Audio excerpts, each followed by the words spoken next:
Earlier, I spoke with Secretary of State Antony Blinken. I began by asking him about the devastation in Morocco. Mr. Secretary, thank you for joining us. I want to begin with that devastating earthquake this weekend in Morocco. What is the United States doing to assist in the relief, recovery, search and rescue operation there?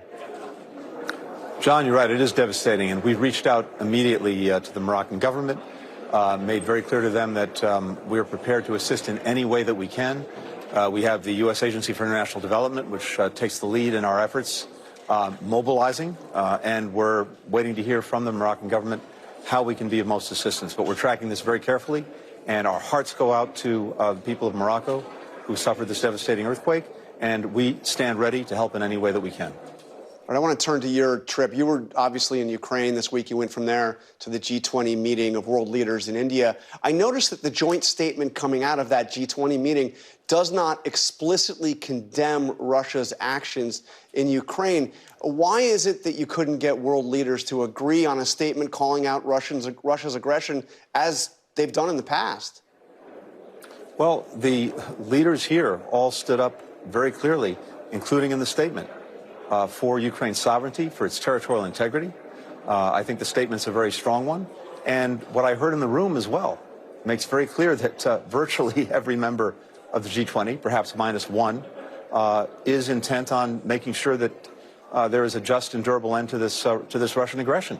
And leader after leader in the room made clear that for the rest of the world, too, the consequences of what Russia has done are having a terrible, terrible impact. Food insecurity around the world. You know, Ukraine had been the breadbasket of the world for so many years. Russia blockaded its ports after the invasion. A deal was negotiated to allow grain to get out. Russia recently tore it up. That was while that deal was in force. 30 million tons of grain were getting out of Ukraine, and mostly to developing countries, including countries that are represented here at the G20. 18 billion loaves of bread. Now, because of Russia, that stopped. It was very clear in the room, going around the table, that countries are feeling the consequences and want the Russian aggression to stop. And I think the statement reflects the strong support that virtually every country in the G20 has for Ukraine and its territorial integrity and sovereignty. I mean, it doesn't explicitly condemn Russia's action, which was done in the previous G20 statement. But let me move on to your time in Ukraine. You spent quite a bit of time with President Zelensky. What is your sense? How does he see this ending? Does he see himself coming to a negotiating table with the Russians at some point? How does this end?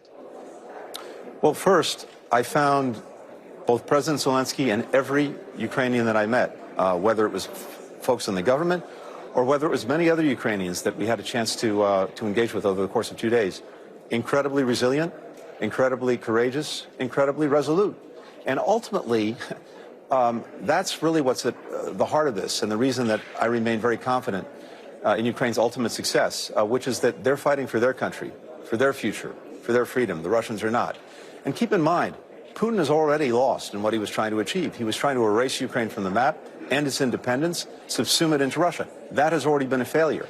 Now, where exactly this settles, where lines are drawn, that is going to be up to Ukrainians. But I've found a strong determination to continue to work to get their territory back that's been seized by Russia.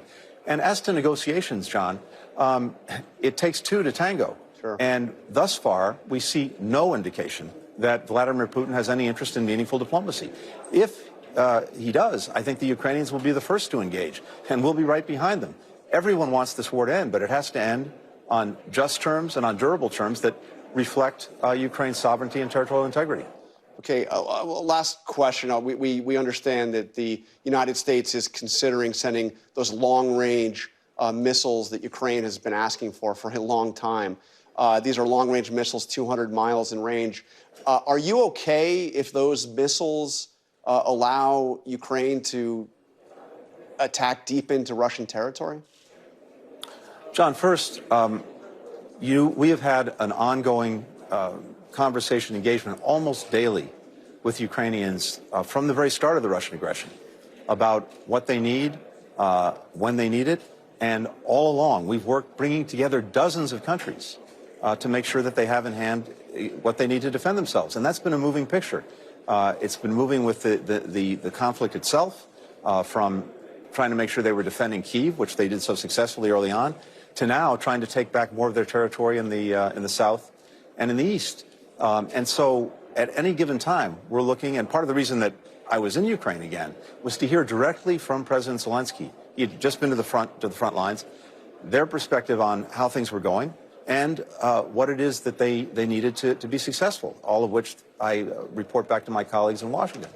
But I think it's a mistake to focus on any given system, because what's so important is for anything that we do and other countries do in support of Ukraine, it's not only the weapon system itself, it's are Ukrainians trained on it?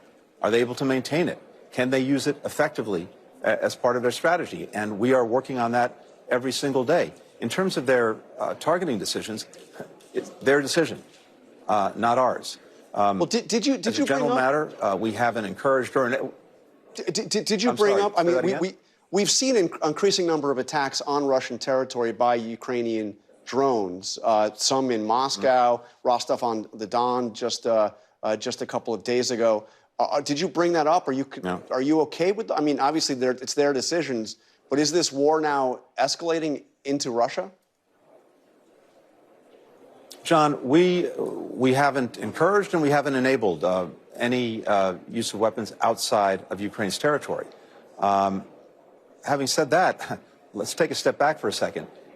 Virtually every single day, the Russians are attacking indiscriminately throughout the entire country of Ukraine. Just during the 48 hours that I was there, going in, more missiles were launched at civilian targets, including in Kyiv. While I was there, a horrific attack on a marketplace. People just going to buy food. Civilians had nothing to do with this war. Killed 17 people. This is the daily life for Ukrainians. This is what they face every single day. So they have to make the basic decisions about how they're going to defend their territory and how they're working to take back what's been seized from them. Our role, the role of dozens of other countries around the world that are supporting them, is to help them do that. And ultimately, what we all want is an end to this Russian aggression, and an end to the aggression that, again, is just and is durable. That's what Ukrainians want more than anyone else. That's what we're working toward. All right, Mr. Secretary, thank you for your time. Safe travels. Thanks, John. Good to be with you. Hi, everyone. George Stephanopoulos here. Thanks for checking out the ABC News YouTube channel. If you'd like to get more videos, show highlights, and watch live event coverage, click on the right over here to subscribe to our channel. And don't forget to download the ABC News app for breaking news alerts. Thanks for watching.